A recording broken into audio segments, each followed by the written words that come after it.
Welcome to another CHRO Conversation, presented by the Center for Executive Succession here at the Darla Moore School of Business. I'm your host, Anthony Nyberg, and today we are joined by Jerrold Williams, CHRO of Daymon Worldwide. Thank you very much for joining us. Thank you. We've been talking, and you have a number of perspectives that I find really interesting and in ways that we don't often hear them from CHROs. And one of those is about about how your belief system and how there needs to be a kind of open dialogue in the workforce and how you can then generate clear and open feedback.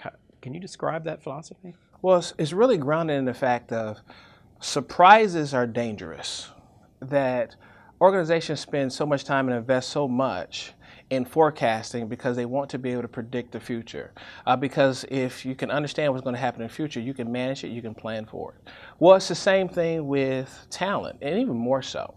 So the more people understand where they are, how the company perceives them, how the company projects where they can go, then it's so much easier for everyone to make joint and aligned decisions. So if someone is not performing well, you tell them early, you let them know often, and then you try to help them along the way. If you're at a point where you don't think someone is going to progress and they have that desire to, and you tell them that, now they are empowered to make decisions. Maybe they'll rethink things and be comfortable where they are. Maybe they'll think differently and look to go another place. But you know that you have a successful organization when the people who work for you and work with you will openly and with a great deal of comfort say, I'm looking for another job. I actually applied for another job. So one of the first things I did when I became the CHRO, I told my whole HR staff that I expect each one of them to go interview at another company within the first year. And that they are not to take vacation, they're to do it on the company's dime.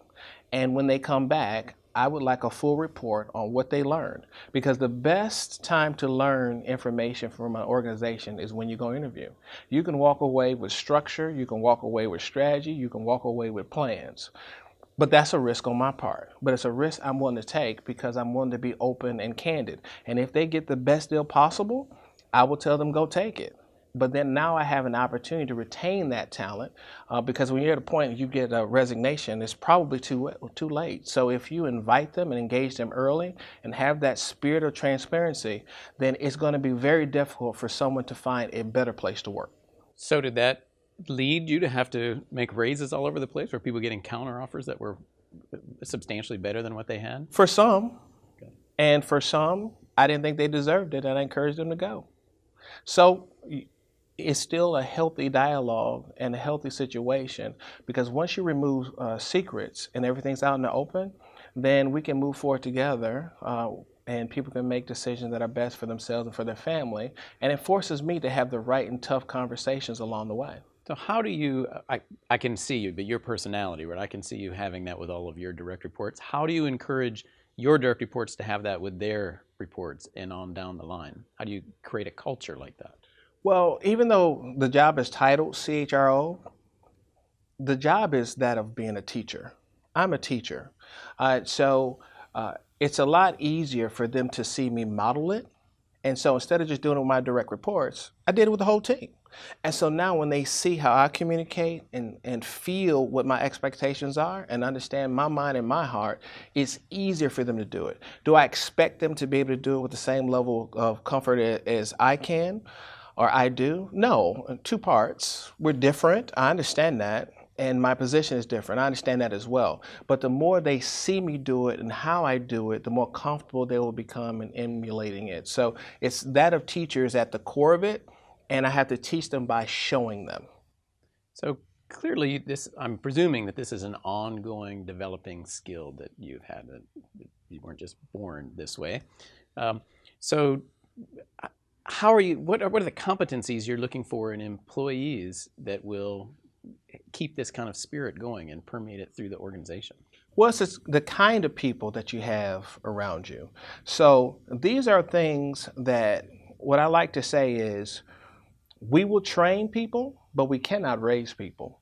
So if they're not core things that people have that they were raised with, we're not going to be an institution that can help them along.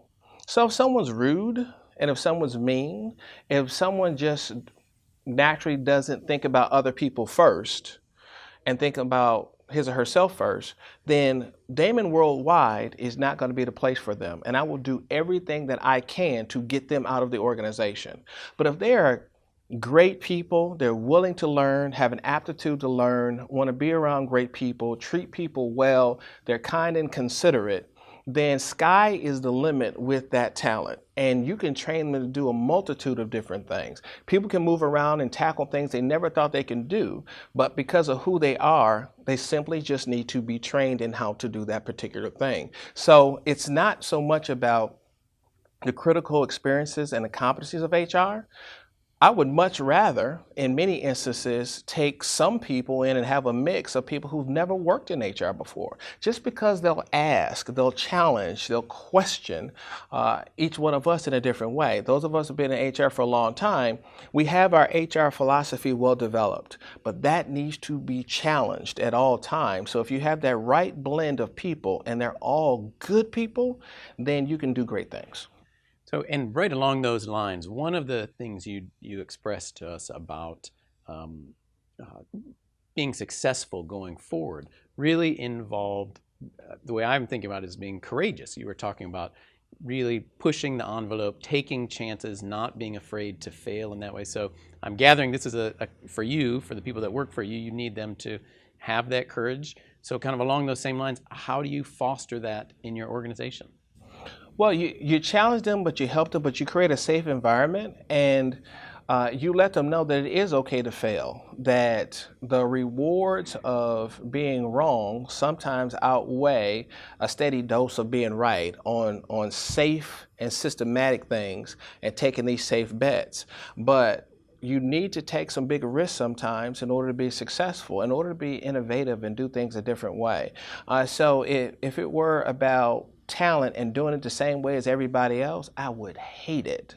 So I want to be different. I want to be provocative. I want people to talk about Daymon in a different way and say that company that not many people know about today, soon to change, it will be because of how they look at talent and how they bring people in and how they treat people. So that's so important to everything that we do. So putting you on the spot a little bit for the question that we hadn't really discussed, but along these lines of supporting people and making a safe environment for failure, can you think of any examples that come to mind of either your own failure where you supported, or maybe more appropriately, someone who reports to you that was in a challenging situation where it didn't go, they took a big risk, it didn't work out the way maybe they had hoped or wanted or planned, and you were still able to support that? Yeah, so now it really happens all the time where people try things and they don't work out. What's key for me though is making sure that it doesn't go too far. There are some times you can fail. What I always say to my team, it's okay to have a bad day, but on certain days you can't afford to have a bad day because you will not recover for that. So I make sure that the people on my team, when it goes beyond just the HR team, if we're going to present something to the executive team, or if it's going to roll out globally, then it's my job to make sure that that comes off without a hitch. That's my job.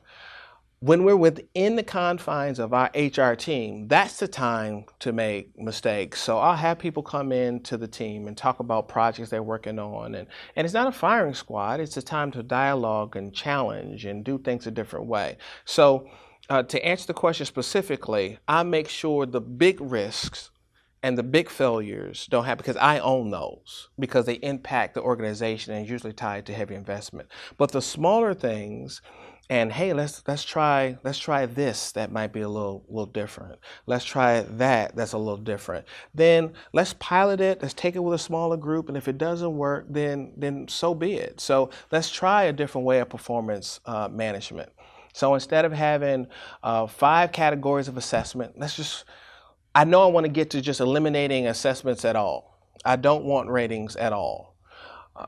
But I pulled back and said, okay, well then let's go for 3 to make sure we don't have a global risk with the organization where people are too uncomfortable. So it's just a balance of how far I let it go, but that sweet spot is in there where people can be innovative and try new things, but then not have too much of a risk where the risk of failure is far too high.